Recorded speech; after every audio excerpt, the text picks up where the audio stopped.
Welcome back for another deep dive.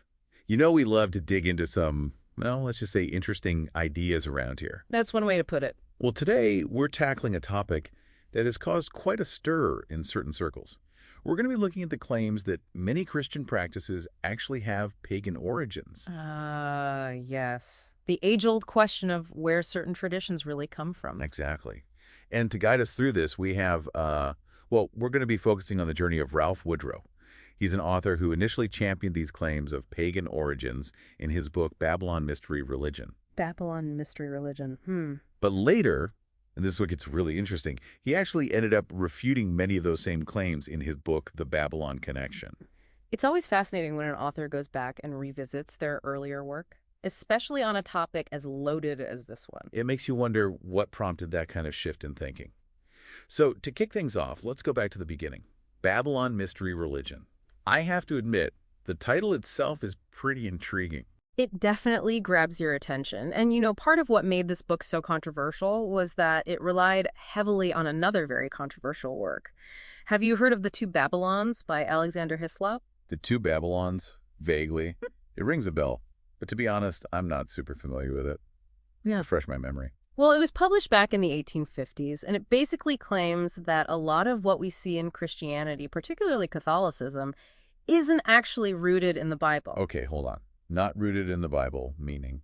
Hislop's theory is that the Catholic Church, with all its rituals and symbols, is actually a continuation of the pagan religion that was practiced in ancient Babylon. Whoa. So we're talking about a direct lineage from ancient Babylonian paganism to modern-day Catholicism. Yeah. That's a pretty bold claim. It is. And, in Babylon Mystery Religion, Woodrow seemed to embrace a lot of Hislop's ideas without a ton of critical analysis. So he basically amplified Hislop's claims for a new audience. You could say that.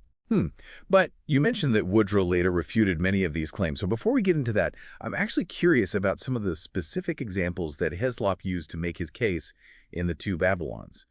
What kind of evidence did he present to link Christianity with ancient Babylonian paganism? Give me some examples, because I'm having trouble picturing it.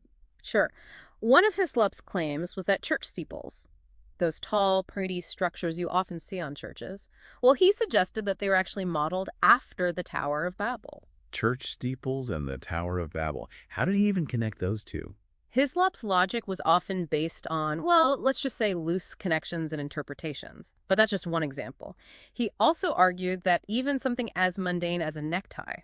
A necktie? Yes, a necktie. He claimed that it resembled obelisks, which are those tall, four-sided monuments with a pyramid on top that you see in ancient Egyptian architecture. And because obelisks were associated with sun worship and other pagan practices, well, he made the leap that neckties were somehow carrying on that pagan tradition. Okay, now that one is just a bit out there, don't you think? I mean, are we really supposed to believe that every time someone puts on a tie, they're making a subconscious nod to ancient Egyptian sun gods? What else did he come up with? Did he ever talk about communion? He did. In fact, he took aim at the round communion wafers that are used in many churches. Hislop claimed that they were actually symbolic of the sun god Baal. Communion wafers? Seriously? Yeah, he saw the round shape as a representation of the sun, which was associated with Baal in ancient Babylonian religion. So, according to Hislop, every time someone takes communion, they're participating in a ritual that can be traced back to pagan sun worship. Okay, I gotta say, I'm starting to see why The Two Babylons was so controversial. These connections seem, how do I put this nicely? A bit of a stretch, to say the least. You're not wrong. And this is where Woodrow's Babylon Mystery Religion comes in, because he took many of these ideas and presented them to a modern audience. Without really questioning them. He did raise some questions, but his overall tone was very much in line with Hislop's. He seems captivated by the idea that paganism had infiltrated Christianity in all these hidden ways. I see. So in a way, Babylon Mystery Religion helped popularize these claims without necessarily scrutinizing them. Unfortunately, you could say that. And it's something that Woodrow himself later admitted to. So how did he go from embracing these ideas to refuting them? What happened? What made him change his mind? That's a great question, and it's a big part of why Woodrow's journey is so fascinating. Well, before we jump into that, are there any more of Hislop's, let's call them interesting interpretations, that Woodrow initially embraced in Babylon Mystery Religion? Yeah. Because honestly, I'm kind of hooked on this whole idea of seemingly normal things having these hidden pagan meanings? There are plenty more, but I think we should save those for later and move on to what made Woodrow change his mind. Okay, fair enough. You've piqued my curiosity, though. I'm definitely going to want to hear more about those later. Don't worry, we'll get to them. But first, let's dive into Woodrow's change of heart and his journey to debunk the very claims he once promoted. This is where things get really interesting. So we left off with Ralph Woodrow seemingly embracing a lot of these ideas about pagan origins and Christianity. Right, but then he does a complete 180. He did. And in the Babylon connection, Hmm. he really digs into why he changed his mind. So he doesn't just say, oops, I was wrong. He actually explains his reasoning. Exactly. He goes point by point, addressing many of the claims he made in Babylon mystery religion and explaining why he no longer believes them. That's got to be a tough thing to do, to publicly admit you were wrong, especially when you've written a whole book on the subject. Oh, absolutely. It takes a lot of humility and intellectual honesty to do that. It does. So what were some of the key reasons he gave for changing his views? Like, what kind of things did he discover that made him rethink this whole pagan origins idea? Well, one of the biggest things was that he realized he had been relying too heavily on weak connections and misinterpretations. Like, remember how Hislop claimed that church steeples were based on the Tower of Babel? Yeah, the whole reaching for the heavens thing, right? Right. But when Woodrow really looked into it, he found that there's no historical evidence to support that claim.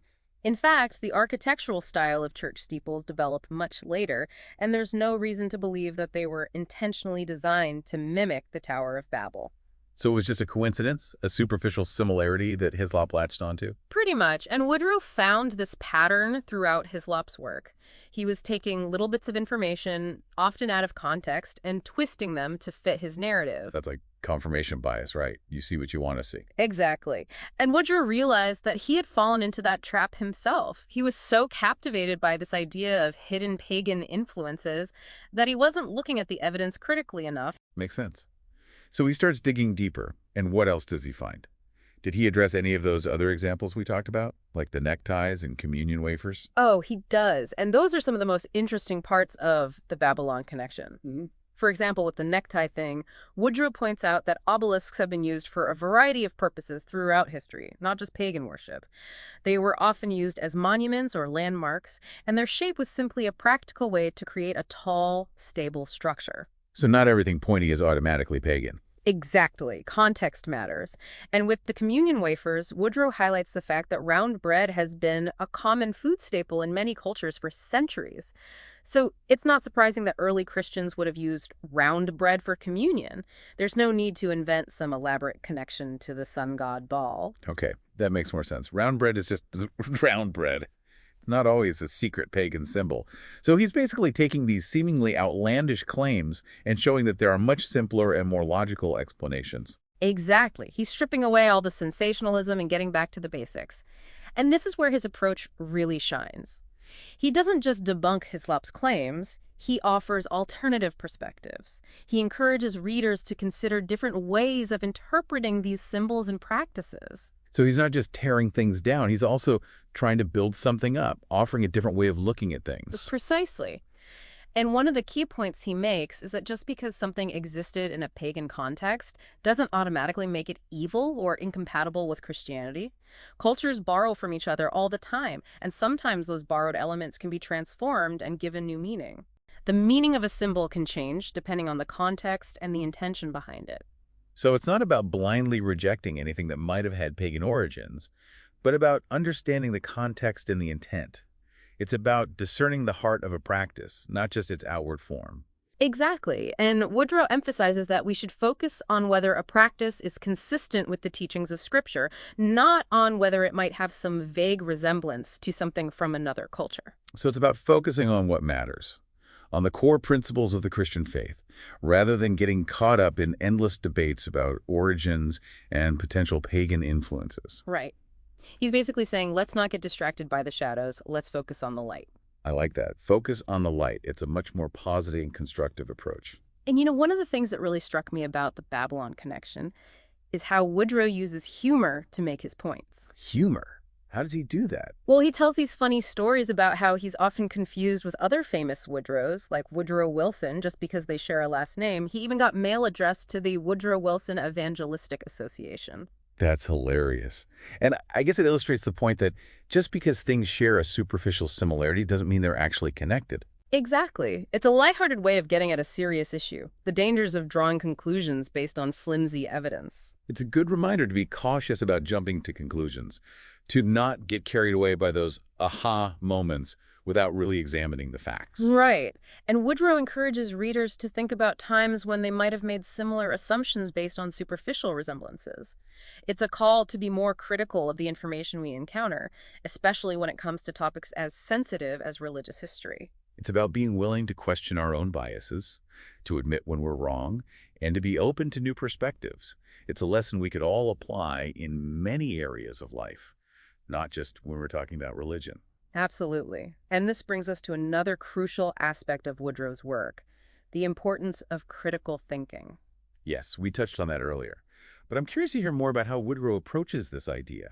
How does he encourage readers to develop their critical thinking skills, especially in relation to religious history? Well, he emphasizes the importance of not accepting claims at face value, especially when they have significant implications.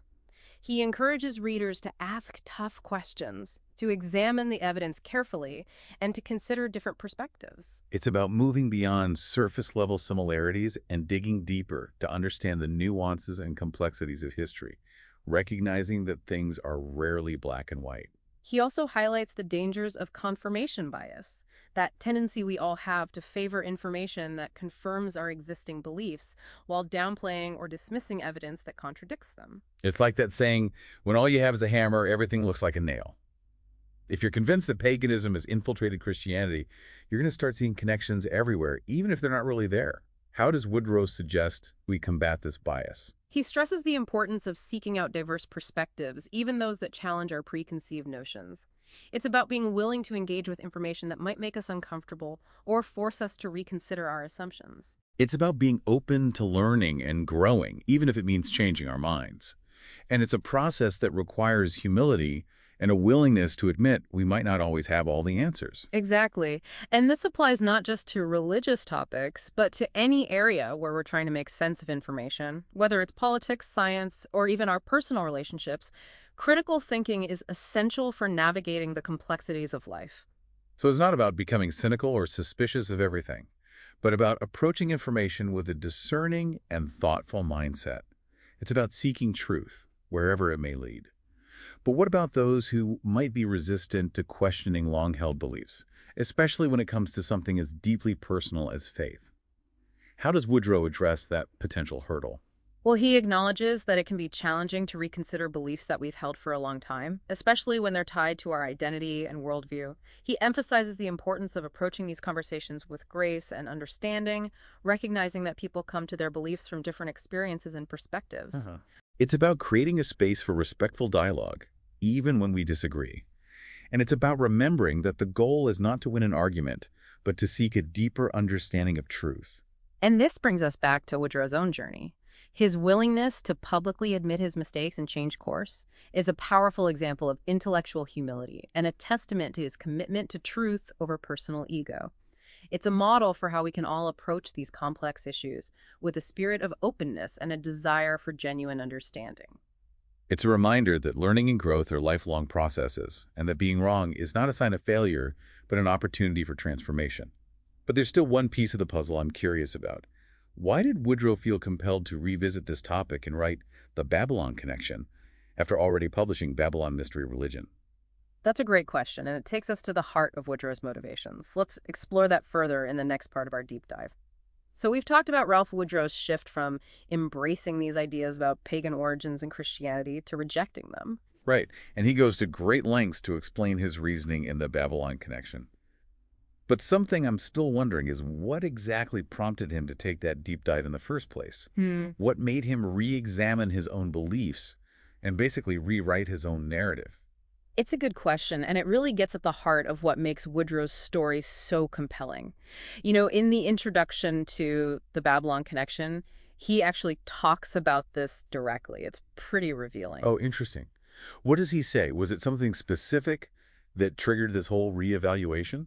Well, he mentions that he received a letter from a reader who challenged some of the claims in Babylon Mystery Religion. A reader. like just an ordinary person who had read his book. Exactly. And this reader, they presented evidence that contradicted some of what Hislop had said, and, well, Woodrow decided to take it seriously. Wow. I mean, imagine getting a letter that basically calls into question a whole book you've written. Right. It would be easy to just dismiss it or get defensive. But Woodrow, he decided to actually investigate the reader's claims. That's pretty remarkable. It suggests that he was genuinely open to the possibility that he might be wrong. And that's what's so admirable about his approach. He didn't let his ego get in the way of the truth. So this one letter from a reader sparked a complete reevaluation of his views. That's wild. It kind of makes you wonder how many other potentially groundbreaking discoveries are out there just waiting for someone to take them seriously. You know, that's a great point. It highlights the power of open-mindedness and being willing to challenge our own assumptions. Yeah. We should all be so receptive to feedback, even when it's critical. Absolutely.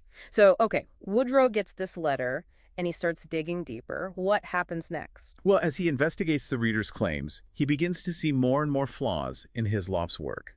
He realizes that many of the connections Hislop had made were based on flimsy evidence, misinterpretations, and sometimes even outright fabrications. So it wasn't just one or two isolated errors. It was a pattern of flawed reasoning and sloppy scholarship. And as Woodrow peels back the layers, he realizes that he had been taken in by this narrative without really scrutinizing it carefully enough. He admits that he was initially captivated by the idea of these hidden pagan influences, and he let that excitement cloud his judgment. It's easy to get swept up into compelling narrative, especially when it seems to reveal secret knowledge or uncover hidden truths. But that's when critical thinking is most important. Exactly. And Woodrow recognizes that he had fallen short in that regard. He hadn't been critical enough of Hislop's claims, and he had allowed his own biases to influence his thinking. So he's basically acknowledging that he had made a mistake, a pretty significant one, and he's taking responsibility for it. Yes, and that's not all. He doesn't just say, okay, I was wrong, and leave it at that. He actually goes to great lengths to correct the record. He dedicates a significant portion of the Babylon connection to debunking the very claims that he had promoted in Babylon mystery religion. That's impressive. It takes a lot of guts to publicly admit you were wrong, especially when you've already published a book on the subject. You just tried to sweep it under the rug and hope nobody noticed. He could have, but he chose to do the right thing, even though it was the harder path. And in doing so, he provided a powerful example of intellectual honesty and integrity. It's a reminder that it's okay to be wrong as long as we're willing to learn from our mistakes and correct them. Absolutely. And it makes his work all the more credible. It shows that he's not just trying to push an agenda. He's genuinely seeking truth, even when it's uncomfortable or inconvenient. Precisely. And I think that's what's so inspiring about Woodrow's journey. He shows us that it's possible to change our minds, to evolve our thinking, and to grow in our understanding, even when it comes to deeply held beliefs. And he reminds us that the pursuit of truth is an ongoing process, one that requires humility, open-mindedness, and a willingness to challenge our own assumptions. Well said. It's been a fascinating deep dive into Ralph Woodrow's journey and his exploration of the claims of pagan origins in Christianity. We've seen how he went from embracing those claims to meticulously debunking them, and in the process, he provided valuable insights into the importance of critical thinking, intellectual honesty, and the power of changing our minds. It's a reminder that we should all be open to challenging our own beliefs, to examining the evidence carefully, and to being willing to revise our understanding when presented with new information. And that's what this deep dive is all about. Encouraging critical thinking, exploring different perspectives, and ultimately getting closer to the truth, whatever it may be. So until next time, keep those minds curious, and remember, the journey of discovery is never truly over.